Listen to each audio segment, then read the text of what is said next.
Good morning, everybody. We're going to go ahead and get rolling here.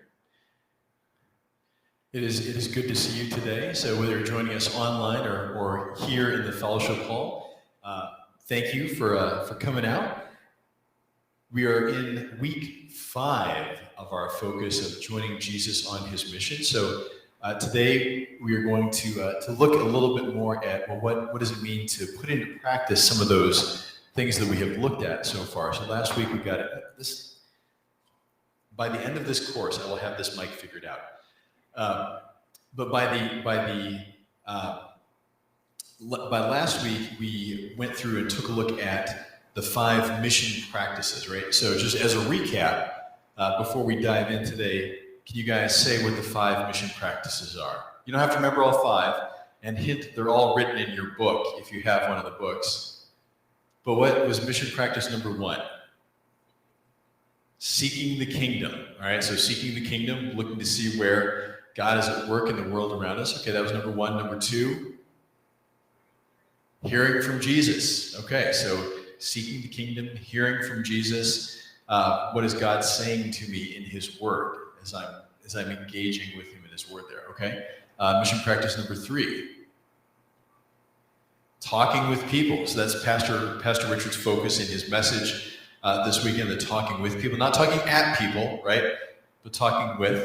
So the question that's in the book is, what kind of conversations am I having with pre-Christians? I think a better way of thinking about that is, what kind of conversations am I having with people who need to know Jesus?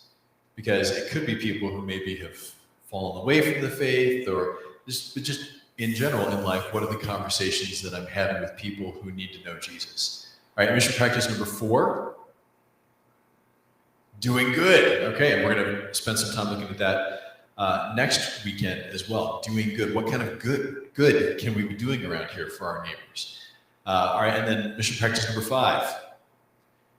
Right, so ministering through prayer. Right, so how can I pray for you? How can I pray with you for these needs? So, okay, so we talked about those.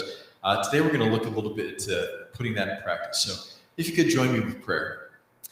Heavenly Father, thank you for today. Thank you for this opportunity to gather together to better understand the gift that you've given us to be your missionaries, to be people who are at work in the neighborhoods around us and the lives of our neighbors, sharing the gifts of your grace. We ask that you bless our conversation today and lead us in Jesus' name. Amen.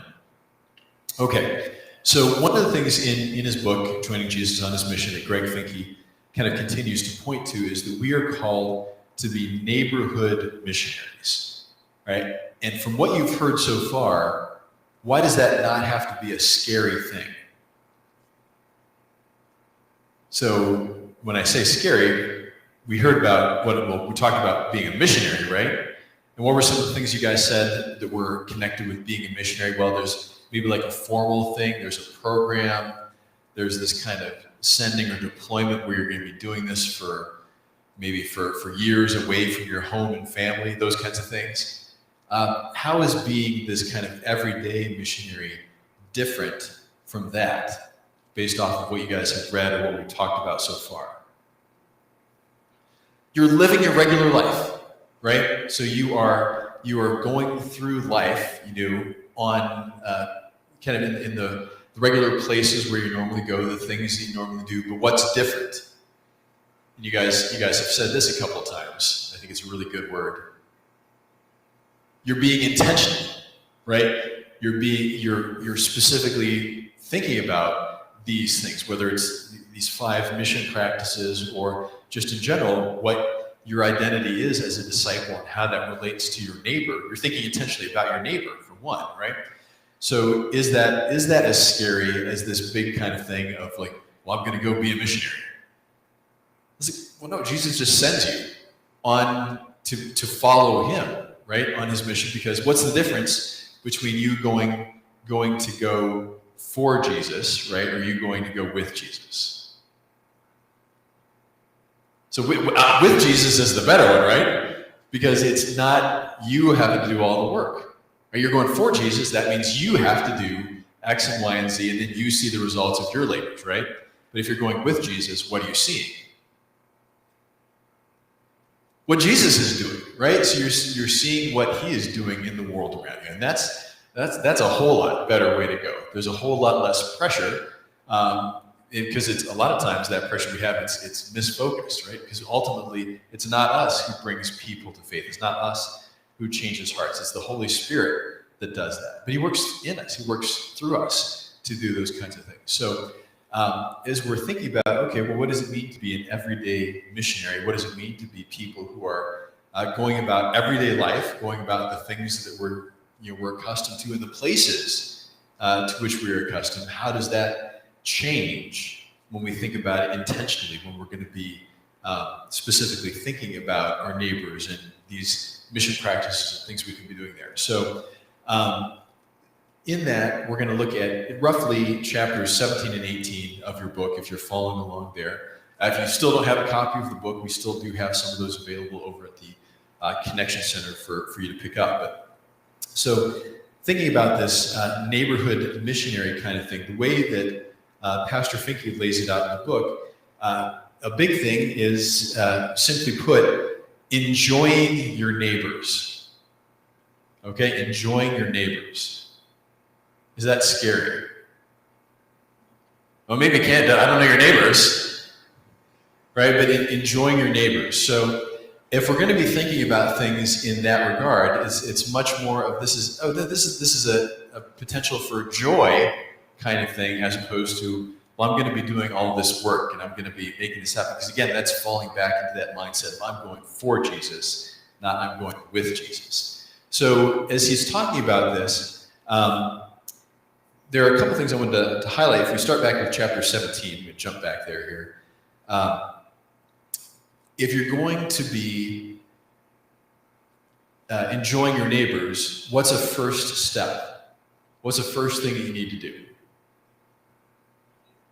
Meet them, or even before them. There's something even before meeting your neighbors. Identifying them, right? Knowing, like, okay, well, this person is my neighbor. Whether it is somebody who lives next door to you, whether it is somebody that is in your workplace or something. But it's, again, if we're going to think about this whole being intentional kind of thing, right? It's about being intentional and knowing who your neighbors are. So first you identify them, figure out who they are, and then you meet them. You need to have some sort of interaction with them. How do you meet people? This is crazy, right? Introduce yourself. What's that about? But it is. It's just a simple matter of just maybe being. This isn't like you're engaging them in a deep conversation or something, right? But it's first just saying hi. And if it's somebody you don't know, maybe that can be hard, particularly for, if we're an introvert and coming up and saying hello, just hi. This is my name. How are you doing? Or just hello. Doesn't have to be really anything beyond that if you don't know them. If it's somebody who lives across the street from you, well, you've got something in common. If you're part of the same group, your kids are in the same activity, you've got something in common there. But just something like that. So you get to first see who your neighbors are, think about who your neighbors are, and then make that introduction. Just introduce yourself, putting yourself out there. But now, that being said, well, how do you get to know them better? How do you do things like listen to them? How do you get to the point where you can do something good for them? How do you get to the point where you can pray for them? If we're going to be wanting to really be thinking about this on a regular basis, a great way to do it is just to have unhurried time, as Greg lays it out in the book. So there's the illustration that he uses is they're going to have this block party, right? They move into a new neighborhood and they're just going to invite people over to come enjoy that time.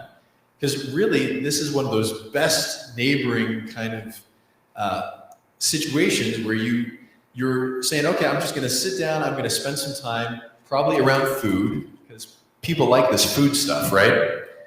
So, okay, this is Mike, I tell you. Anyway, so you get to spend unhurried time. Unhurried is important, because it's not like you're looking at the clock. It's not like, okay, well, I've got 20 minutes to be neighborly to you, so let's do this. You're gonna sit down, you're gonna spend some time around a meal, maybe around some kind of food, maybe some beverages or something. But you get to do that. You get to spend that time with people because in those settings, what can happen? Yeah, this crazy thing called conversation, right?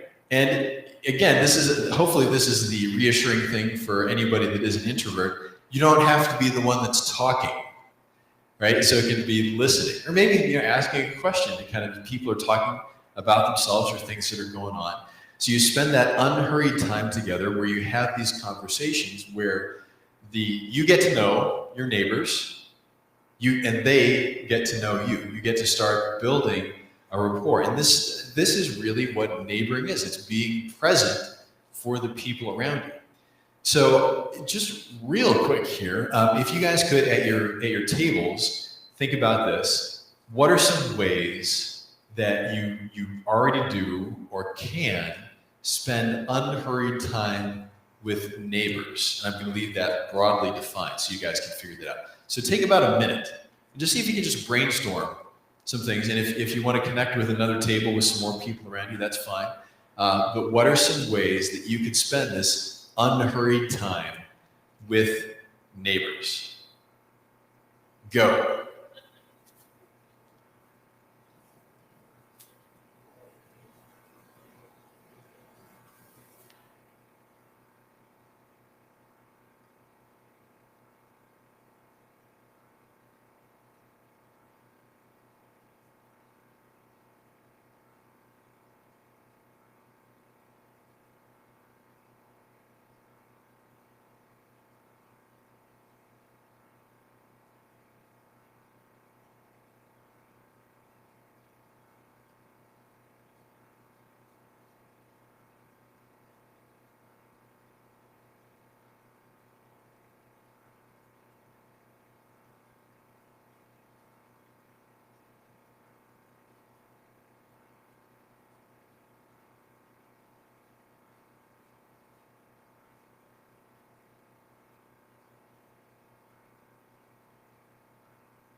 All right, take about another 15 seconds or so and see if you guys can see what you got.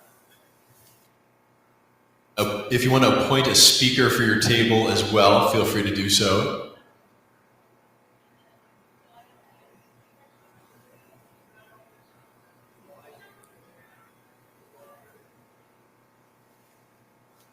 Okay, cool. Let's hear what you guys have come up with here. You still have more ideas. This is good. Okay, so our question is this: what are ways that you can spend this unhurried time with people? So let's start over here by the windows this morning.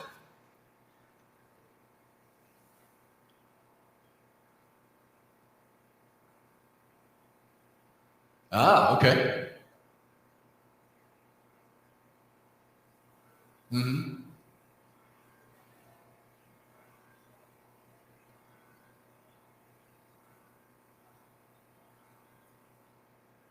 Oh wow, yeah. So as you're spending that time, even if people don't necessarily speak English, one we can start to learn maybe other languages, but then just helping out the people, you can make those connections, and then they become more open as well. Okay, cool.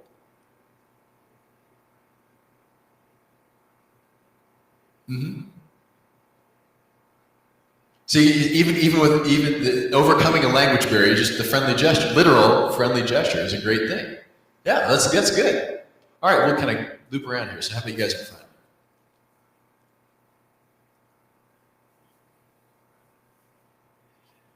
Oh, now you're thinking literally for neighbors, huh? Okay, we'll come back to this.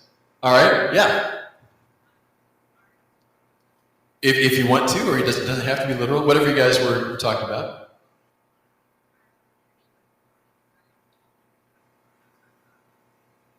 Excellent. Mm-hmm.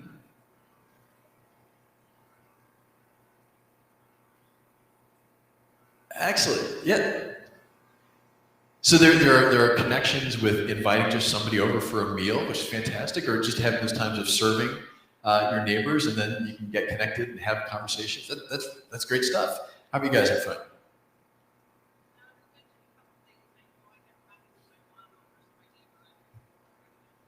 Uh-huh.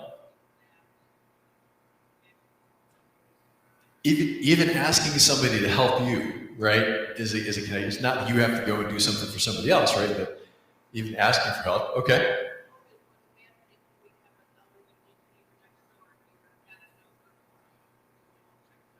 There you go. So we with these exceptional circumstances at times where it's actually going over and checking on your neighborhood and seeing how they're doing. Okay, cool. How about you guys?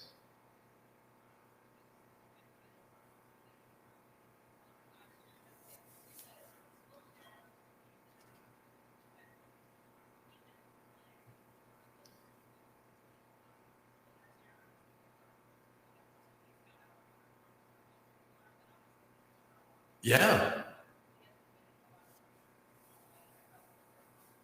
yeah. So I don't know if you guys all heard that, but just sitting out on your front porch, assuming you have a front porch or driveway, right? How many of you can sit out on your front porch or driveway? How many of you are willing to take that risk? And I don't know, maybe have a fire pit out there, or maybe have some beverages, maybe have a cooler or something.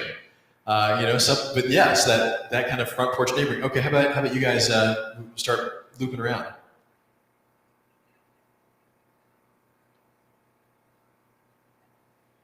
Yeah. Just have the kids on over, right? Just have people come over in your backyard. Just make use of the space. Excellent. All right.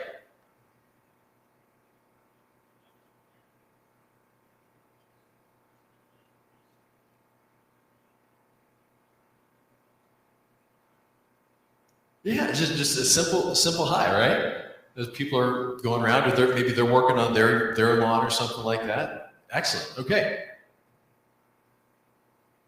Rick is being elected, apparently. Yeah.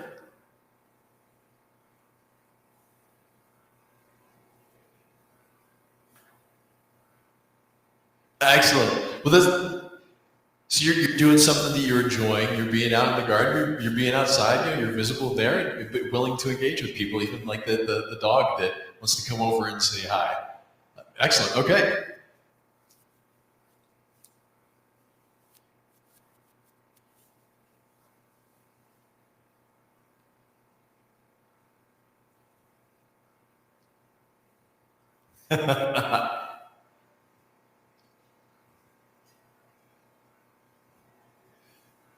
I think you might have misplaced this dog here. Yeah, but I think this is really good though.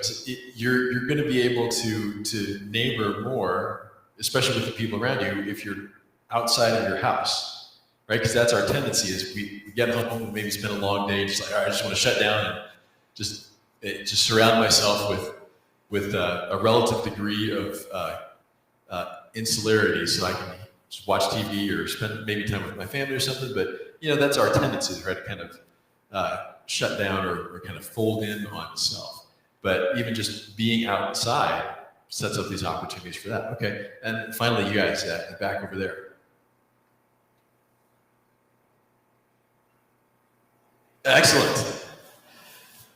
Well, here's the thing: just having those, you have some coffee and some food, just gathering together, just simply seeing each other's faces, right, and having conversations. And that's the thing too is, I want to make sure we don't gloss over this point. These kinds of unhurried conversations. This doesn't mean that you have to have half an hour or an hour and a half or something like that devote spending time with people here. It could just be 10 minutes. Like maybe you've got 10 minutes, but the thing is, it's not like you're watching the clock. It's you're just going to be spending this time. You're going to be talking. You're going to be listening to, and just enjoying other people's company. You get to learn more about them, where they're, maybe what their story is, like Pastor Richard was talking about in the message today. But this is really what neighboring is. And another point that Greg makes in the book is that we are not short-term evangelists. Okay, not short-term evangelists. We are long-term missionaries. And the difference there is it's not like you're going and just knocking on a door and saying, hey, you need to know Jesus. Let me tell you about Jesus. Because what are you doing then? You're being a Jesus what? A salesperson, right? Don't need Jesus salespeople. But what you're doing is, if you're thinking about this in the concept of you're a long-term everyday missionary in those places that God sends you. So maybe you have a minute here today. Maybe you have 10 minutes another day, or just over time, you build up these relationships and conversations that you're having with these people who are neighbors, right? So it's something that over time builds. You're demonstrating a willingness to be present. Okay, you're demonstrating a willingness to actually be engaged with the people around you, to build up that relationship, to listen to them, to be able to speak with them about the things that are on their mind. Over time, you get to those points where you can maybe be doing something good for them. You can be praying with them over time.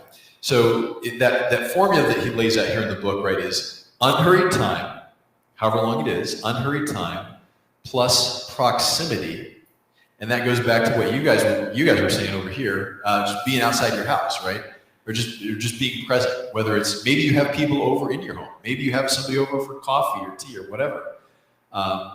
And so you have that time together, that time in proximity, and then you do something. You do something together. It's not just kind of this artificial, well, we're going to sit down here and have a conversation, but you do something. Or maybe you eat, right?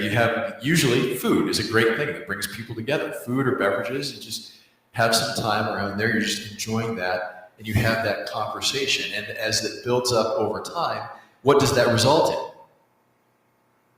Friendship, right? That's how he lays it out. Is you're making friends. You're making connections to these people around you. So all those things come together. So as we're thinking about that, we're going back to what we were talking about at the start of the session this morning, identifying people and meeting them, you're getting introduced. As you go over time, you learn about, one, who is this person? Who are these people that I'm connecting with?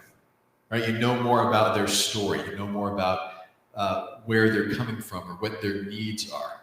So you're learning about that. If you're thinking about that mission practice number one, right, seeking the kingdom, you're learning as you're having these conversations about, well, what is Jesus up to in their lives? What's going on there? How am I being invited to be a part of that journey? And that's that three. The third thing there, how can I join it? How can I join Jesus in the work that he's doing here? What opportunity is being set right here before me in the life of this neighbor? And there's all kinds of different ways we can do that. Now, one of the things that I liked this story that he was sharing in the book here, did you guys read the thing about Big Larry? Some of you, okay, read the book, people, it's good stuff. But even if you haven't read the book, right, so Big Larry, Greg was talking about this situation where there were a couple people thinking about, okay, well, who are the people in our neighborhood, and not here maybe the physical neighborhood, that we can be connected with, that we can be neighboring with, and who's somebody that could be a person of peace. Now, a person of peace, going back the thing where Jesus sends out his disciples into the world where he's going to be going, and you look for houses of peace or people of peace, people that can be connection points, touchstones in the community. And so asking these people is Matt and Michelle, and they say, well, who could be a person of peace, who could be a touchstone in our community? Well, Big Larry. Like, well, who's Big Larry? Well, Big Larry is one of the drug dealers in the neighborhood. Like, okay. So what do? Well, if Jesus goes out and spends time with the sinners and tax collectors, well, I think he could spend time with Big Larry too. So they look for opportunities to connect with Big Larry. They begin praying for Big Larry, right? And then they get an opportunity. They get an opportunity to come, and they get to invite him to come to their house. Like, yeah, come to our house for a meal. Like, okay, well, he did it, but he wasn't I don't know if his social calendar was otherwise engaged or something, but they made that invitation. He declined, but then a few days later, he invited them to come to his aunt's house for a lunch. Like, who knew drug dealers have aunts? But they do, right? And so they did. They did go and join. They started to get to know Big Larry and his family. And so there's this opportunity. Who knows if anything comes of it? But that's the way that God has at work through His people. Because when we drop the labels that we put on the neighbors around us, right? What does that free us up to do?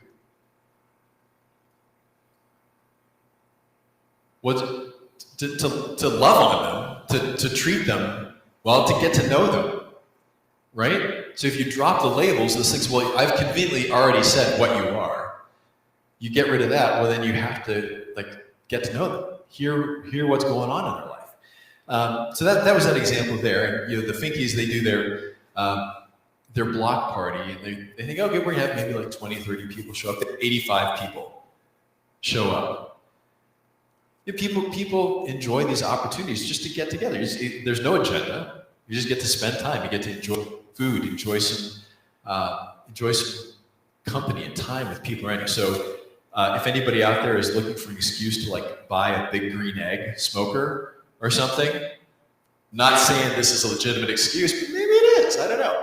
But if you're going to use it, you're like, oh no, this is something that I can use and have people come over and enjoy some time together, whether it's my literal neighbors, whether it's the people from my workplace, or maybe my kids' sports team or other things, just those opportunities to gather together and spend that time together. So that's a lot what he goes through in chapter 17.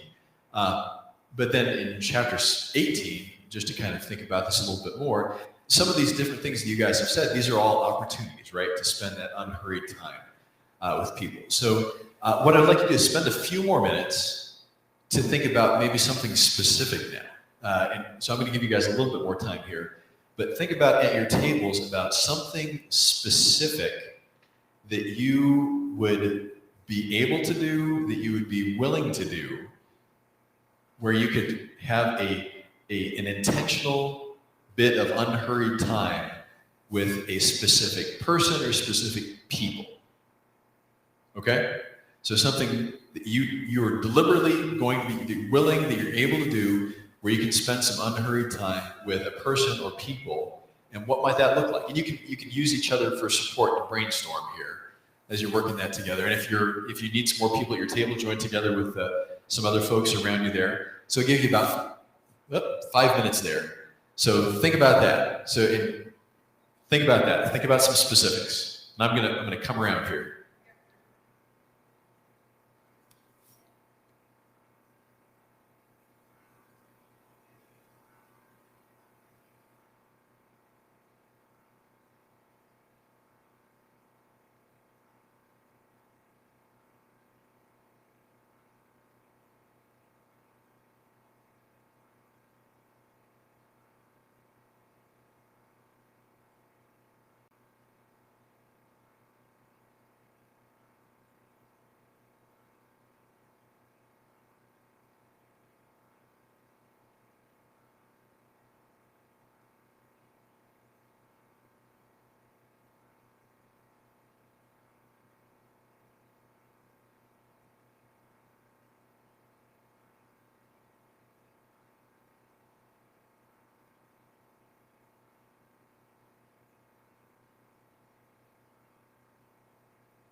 All right, well, I hope you guys have had some good conversations there. Did anybody have anything in particular that was like, wow, that's fantastic, why didn't I think about that? We need to do more of those things. I stopped at a couple of the tables. Yeah?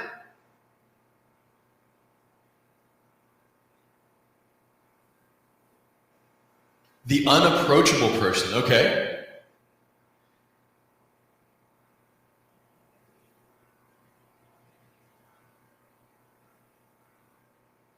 Yeah. And how do you deal with the unapproachable person? Don't approach them. I'm going to offer an alternate perspective on that. For the unapproachable person, you can still make the friendly gesture. You can still show that you're going to be present. It's kind of I think a little bit like rock and water, right? Because if the water keeps running over the rock, it's going to smooth down the edges, right? It's going to make those inroads. And so because that's the thing, is this unhurried time, you don't have to be in a rush. If somebody's unapproachable today, okay, fine. If they're unapproachable next week, okay, fine. Maybe next year they're going to be less unapproachable, but you're continually going to be there. You're going to be that presence. That maybe they're going to say, "Why are you always so nice?" Because maybe they got some issues inside, and maybe they're uncomfortable with people being kind to them, or maybe they think you're out to get something. Why are you so nice? Why do you care? Like, well, tell them. You're my neighbor. And then you never know what happens after that. So I'm glad you guys got to kind of think about this a little bit. So starting next week, we're going to go a little bit more into detail on some of these maybe more practical things about how we're implementing this kind of intentional mindset of joining Jesus on his mission. So, yeah.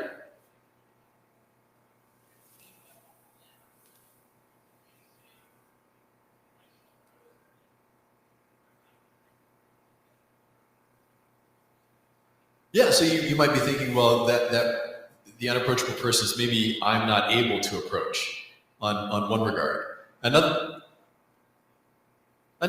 personality, right? And another thing to think about those, am I doing anything that's going to make that person act unapproachable? Like if I'm wearing a bunch of shiny smiley face buttons and coming up and, hi, neighbor! Whoa! Just maybe think about that. Yeah, think about how we're coming up to the people, because maybe there's something we're doing to put them up. But that's part of that being intentional. So excellent. Well, I'm out of time for today, so thank you guys for joining. Again, the book, if you haven't got it, is available back at the Connection Center. But God's blessing to you. We'll see you all next time.